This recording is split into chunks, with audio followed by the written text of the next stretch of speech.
ang nakaraan. Bakit ka nagpalaglag? Diba dapat maging masaya kayo na wala na kayong problema? Hindi ka na ba talaga natatakot sa Diyos? Nasaan ba yung Diyos nung kailangan ko siya? Pinalaglag mo yung anak natin, hindi mo malaman sinabi sa akin.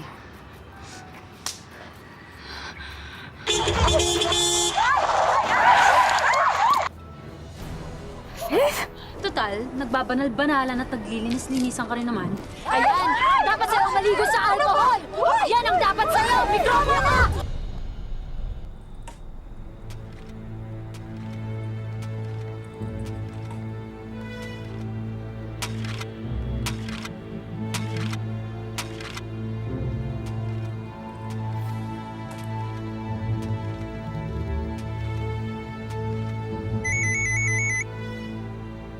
Hello, babe. Sakto yung tawag mo, pauwi na ako. Ha, hindi naman kita pinapunta dito. O, sige, sige. Bye.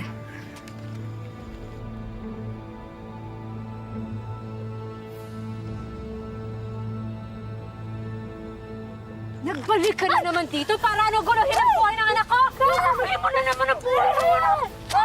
Ma! Tama na! Ay, ibang klase ka na! Ay, tama na kayo! Huwag na kayo... Matagal-tagal na mga masamang dama! Ganon, ha? Isa kang kabit ng diablo! Ikaw! Tama Ikaw na. nararapat sa'yo ng demonyo ka! Ma! Ma, tama na! Bitawan mo ako! Tumigil na kayo, ma! Tawan mo ako! Tawan mo ko!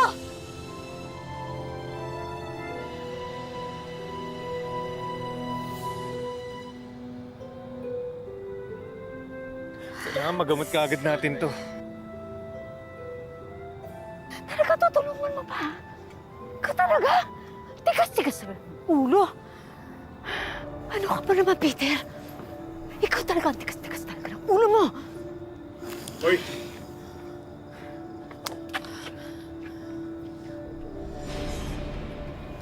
Sino bigyan na to? Bakit mo sinaktan, fiancé? Hindi ko sinasaktan. Hoy! Hoy! Hoy! Hoy! Bakit mo sinapak ang anak ko? Ano? Ano sabi mo? Fiancé? Yan? Yan fiancé mo? Ha! Iba rin ano? May pumato sa diskarsyada babaeng yan! Hoy, hoy, hoy. Wala kang karapatan bastusin na magiging asawa ko.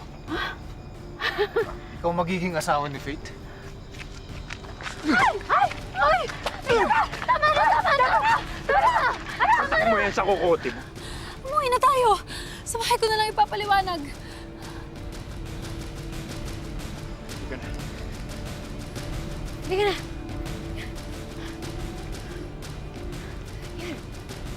Yan ang napala mo!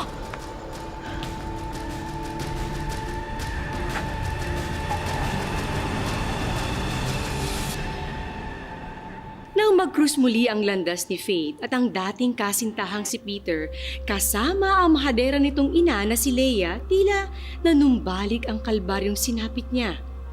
Ngayong panahon ng penitensya, paano ibibigay ni Faith ang pagpapatawad, gayong tila hindi naman ito hinihingi ng mga taong nanakit sa kanya? Panoorin natin ang mga susunod na eksena sa part 2 ng Tadhana. Kumain ka, Sana puruhan ko pa siya.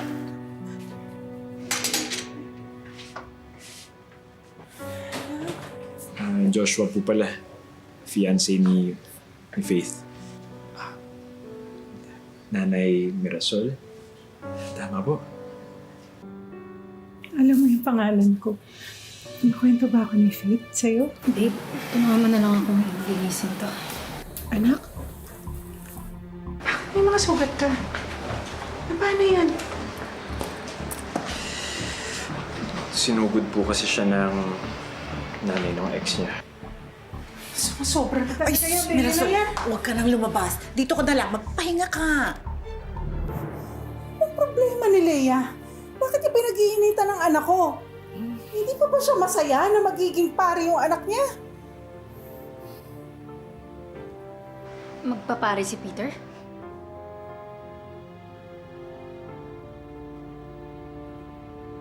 Oo, anak. Nung umalis ka kasi, pumasok siya sa seminaryo.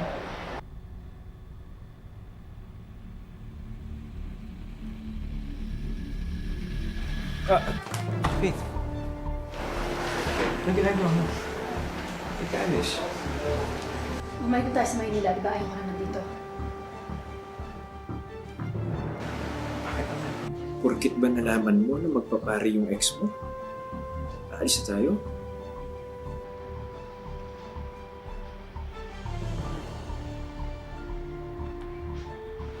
Hindi. Oo. Hindi naman pala eh.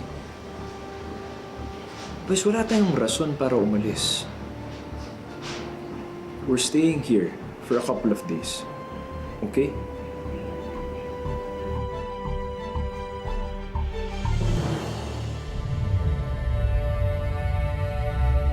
Pinoprotektahan lang naman kita, anak. Ilang buwan na lang. Or donation mo na para maging ganap na pari ka. Hindi ako papayag ng dahil na sa babaeng yon, masira lahat ng pangarap ko sa'yo. Ba't hindi niyo ba ako nakikita? Malaki na ako eh. At pagkatapos ng regency ko, marirealize ko ayoko nang bumalik sa seminaryo. At wala na kayong magagawa doon. Dahil ma, buhay ko to. Dapat ako magdidesisyon sa sarili ko.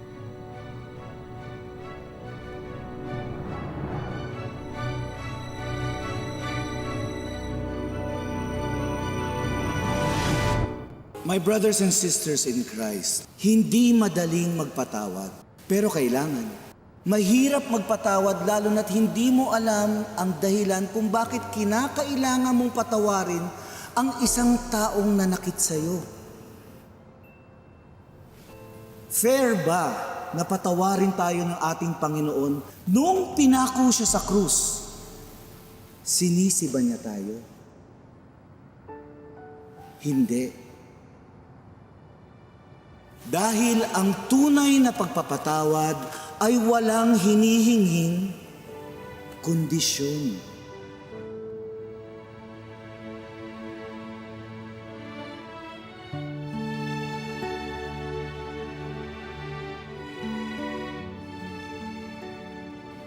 Patawarin mo ako.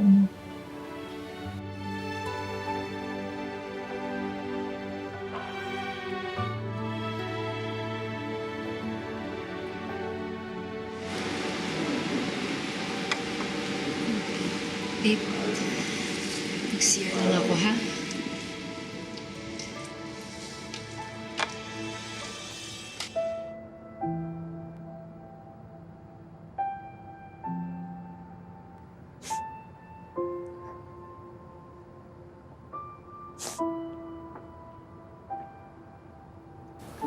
Faith. Pwede ba tayo mag-usap? Kung meron ba tayo dapat pag-usapan na tapos na yun 10 years ago pa. Pero hanggang ngayon, nausig pa rin ang konsensya ko. Siya nga? Araw-araw kong pinagsisisi yung nangyari sa atin. Yung sa anak natin. Saya akong marinig kung ganun. Alam mo ba, taon-taon, nagpipinitensya ako. Umaasa makukuha kong kapatawaran na hinihingi ko, pero hindi. Dahil sa'yo ko dapat hinihingi yun, Faith. Dahil sa'yo ko nagkasala. Hanggat di mo ako napapatawad, habang buhay ko dadalhin tong guilt na to. Titalin mo. Kasi hindi ko mapapangako sa'yo yung hinihingi mong kapatawaran. Kasi kahit ako, hindi ko pa mapatawad yung sarili ko. At sa tuwing iniisip ko kung bakit ko nagawa yun, lalong lumalalim yung galit. Lalong lumalalim at tumitindi yung sugat na kahit ako hindi ko alam kung mahihilom ba yun ng oras.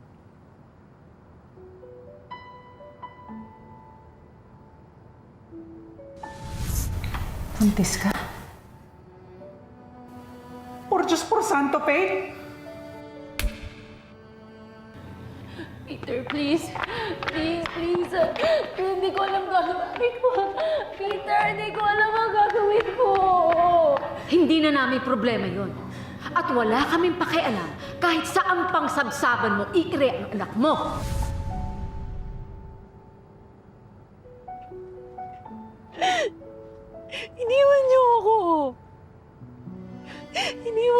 ko. Iniwan niyo ako sa panahon kailangan ko kayo. Ikaw pinabayaan mo ko. Minasahan kita pero pinabayaan mo ako, Peter. Kaya hindi ko mabibigay ang katahimikan na hinihingi niyo. Faith, patawarin mo ako. Patawad.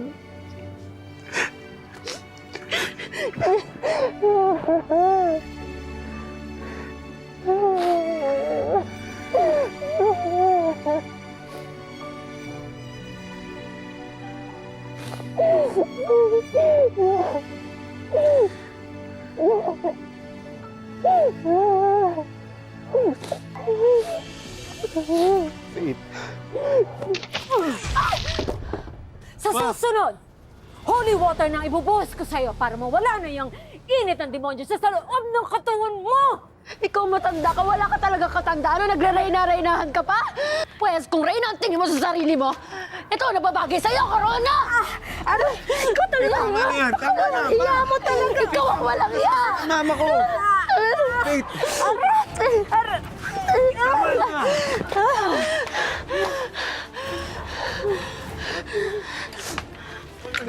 Ano? Lalaban ka? Oo! Lalaban ako! Tama na yan! Tumigil na kayo eh! Tama na! Ma! Tumigil na kayo! Walang hiya! Tumigil na ba? Tumigil na kayo! Ako! Ano naman ang sasada? Faith! Tumigil! Hoy! Itigil yan! Tumigil na kayo! Ma! Tumigil kayo! Ikaw na naman. Hindi ba't sinabihan na kita na layuan mo magiging asawa ko? Bakit di ka natututo? Hindi mo matanggap? Na nakaraan ka na? Ha? Tapos na kayo? Ano ba kayo? Ha? Tama na! Hindi nyo nagginalang yung simbahan, dito pa kayo nag-aaway? Eh, paano, Father? Yang Leia yan? Hakampasin yung kapatid ko? Ano ka ba naman, Leia? Ano nangyayari sa'yo? Ba't ka nananakit? Ang tagal na ng away nyo ni Mirasol. Huwebes Santo pa naman. Hindi pa pwedeng... Hindi! Sige, Father. Kampihan mo ang Mirasol na yan. Eh, siya naman na lagi mong pinipili kaysa sa akin eh. Leia, dun lang ako sa tama. Tama? Sanga? Father, pakisabihan naman yung mga nagbabanal-banalan dyan. Kasi matakot sila. Baka mapunta sila sa langit-langitan. Magsibalik na ho tayo sa loob ng simbahan.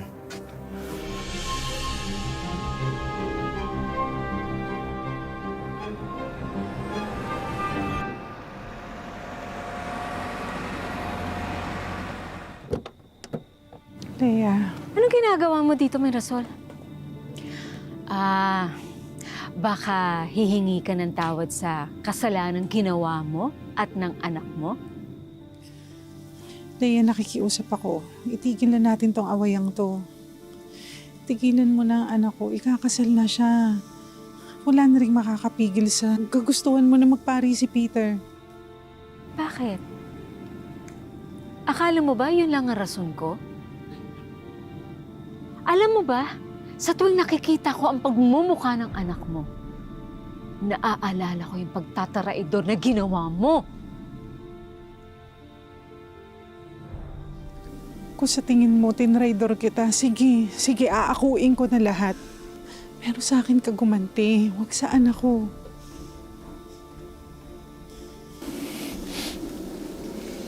Leia, mamamatay na ako. May taning na ang buhay ko. Kaya sana kung ano man ang kasalanan ko sa'yo, sana mapatawad mo na ako.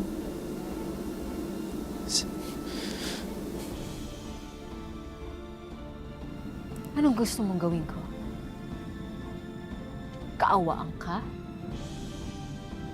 Patawarin ka? Hindi, Mirasol. answer. Lahat ng yan. Kaya pwede ba? Lumayas ka na sa bakuran ko. Layas!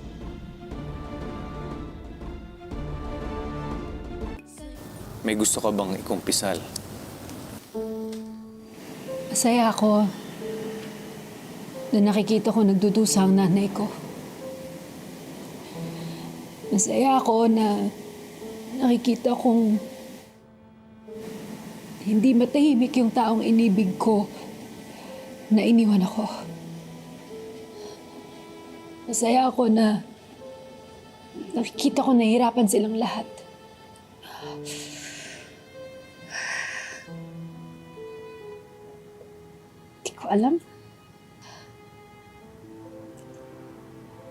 Hindi ko alam kung hanggang saan ako kayang dalhin ng galit ko. Mahal ko si Joshua. Siya yung magiging asawa ko. Pero nung makita ko ulit si Peter, hindi ko alam kung ano yung nararamdaman ko. Hindi ko maintindihan. Akala ko naubos na ng galit yung pagmamahal na nararamdaman ko sa kanya, pero hindi pala.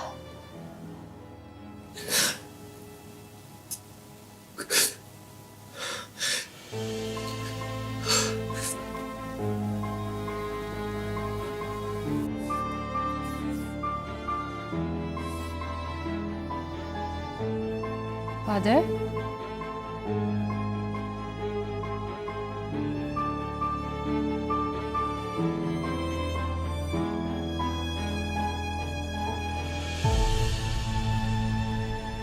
Father, hindi niyo po natatanong pero philanthropist po yan si Joshua. Nakapagpatayo na po yan ng 2 parish church sa Laguna. Ah, talaga ba? Anak ko, Joshua, maraming salamat sa lahat ng tulong mo sa simbahan. Kung gusto niyo, Father, magpatayo tayo ng bagong simbahan dito sa Dolores.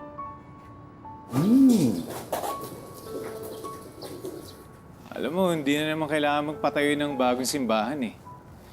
Diba? Bago tayo tumulong, dapat alamin muna natin kung ano yung pangangailangan ng parokya.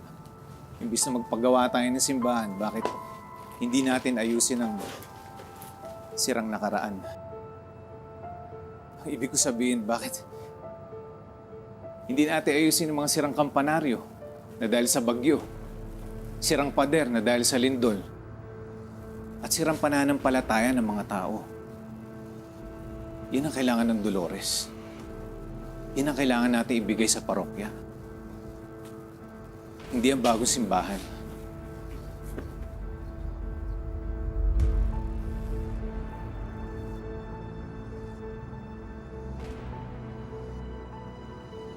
Alam ko na. Gusto niyo po, ipaayos na natin yung sirang kampanarya muna. Okay. Salamat, Joshua. Sige po, ipapagawa ko sa mga tao ko. Salamat, babe. I love you. Problem.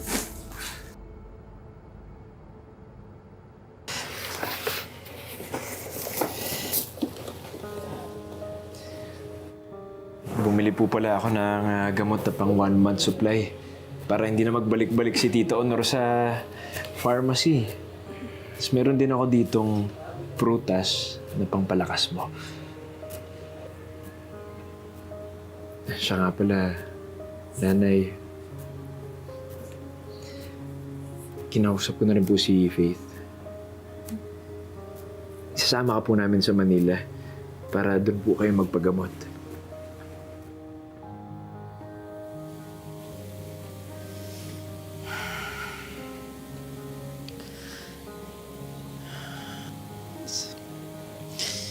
Salamat, Joshua.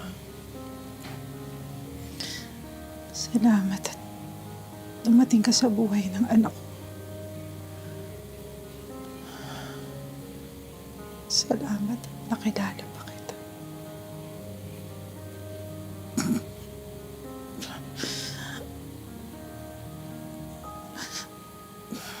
Alam mo, sinagot lahat ng Diyos Diyos ang panalangin ko.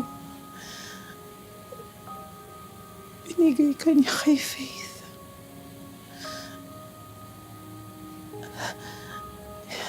Hihiling ko lang sa'yo, Joshua.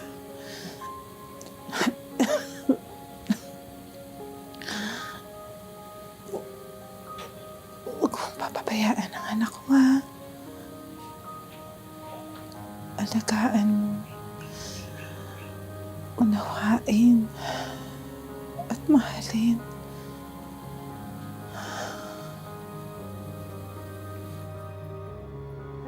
Marami pa po tayong pagsasamahan. Ikakasal pa po kami. Magkakaapo pa kayo.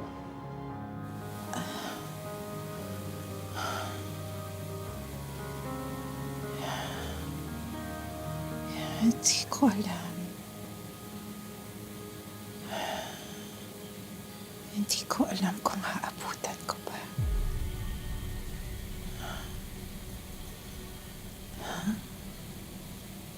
Nanay? Nanay? Nanay? Nanay? Nanay! Nanay Mirasol! Nanay Mirasol! Tumawag sa akin si Joshua at si Tito Honor. Bakit naman di ka nagpadala sa ospital? Ang tigas din naman ang ulo nyo eh. Kailangan nyo nga di ba magpagamot?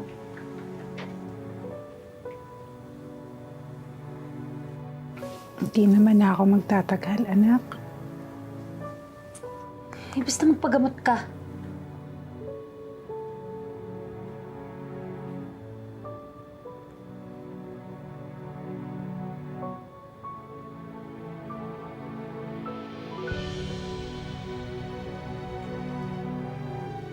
Wala akong ibang gamot na kailangan ko di ang mapatawad mo, Faith.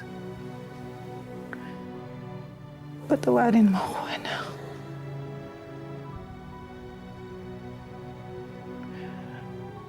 Anak kita. Galing ka sa akin.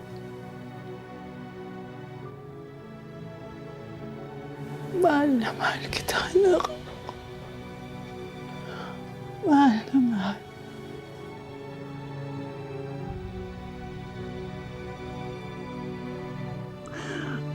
Mahal kita.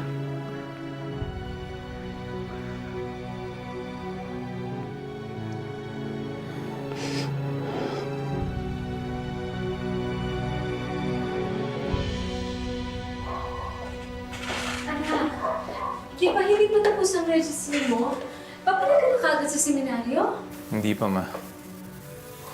Pero alis na ako dito sa bahay na to. Anong ibig mo sabihin? Saan ka pupunta? Sa parokya.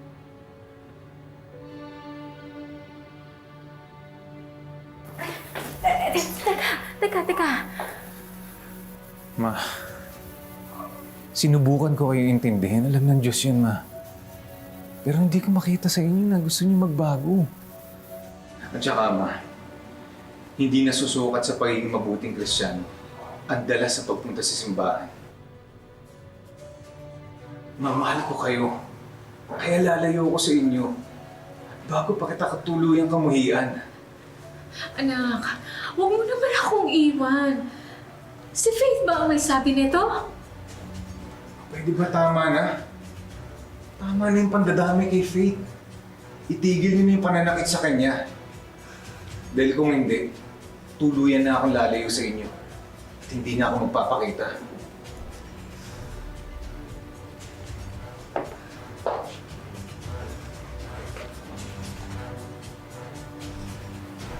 Sinirang kami mag-ina.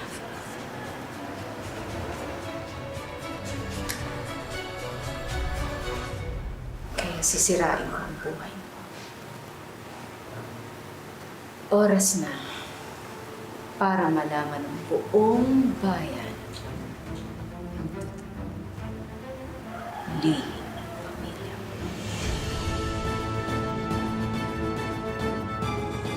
Hindi lang biyaya ang dapat alam nating tanggapin mula sa Panginoon.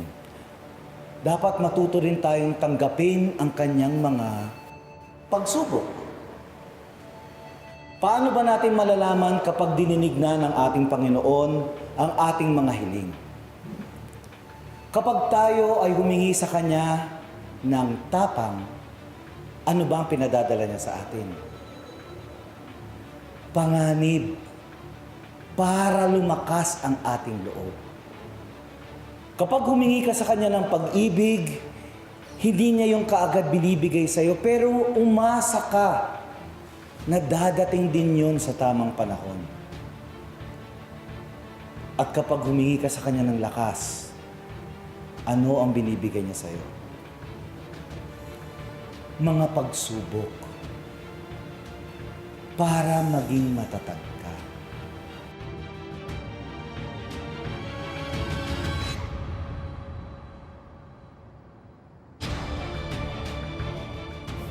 Mahal na mahal kita, Mirasol. Kung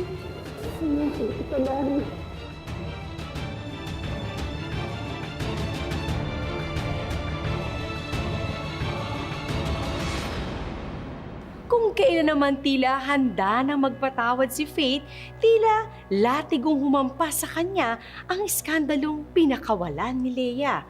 Kung mangyari sa inyo ito, ano ang gagawin nyo?